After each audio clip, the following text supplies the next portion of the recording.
మనం దేవుని మతాన్ని మార్చే వాళ్ళం కాదు. దేవుడు ఒక్కడే, అనేకులు దేవుళ్ళు లేరు. దేవుడు ఒక్కడే అనే విషయం ఈ సమాజానికి తెలియాలి. ఎలా తెలుస్తుంది?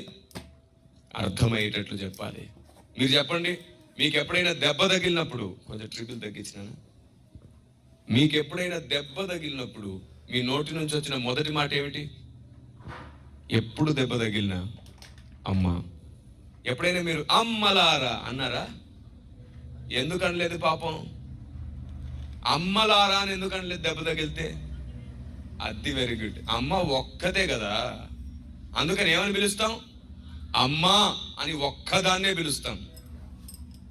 అలాగే మొక్కుకునేటప్పుడు మొక్కుల కోసం దేవతలారా దీవించండి అని అడుగుతావు, కానీ కష్టం వస్తే మాత్రం ఒక్కన్నే పిలుస్తావు. దేవుడా కాపాడు అని ఒక్కన్నే పిలుస్తావు. ఎందుకు?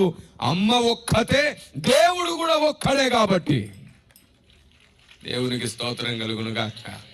మతానికో దేవుడు లేడు, కులానికో దేవుడు లేడు, గ్రామానికో దేవుడు, దేశానికో దేవుడు, రాష్ట్రానికో దేవుడు లేడు. దేవుడు ఒక్కడే ఉన్నాడు. కాబట్టే మతానికో భూమి, మతానికో చంద్రుడు, మతానికో సూర్యుడు లేడు. అందరూ ఒక్క భూమి మీదే ఉన్నామంటే అర్థం ఏమిటి?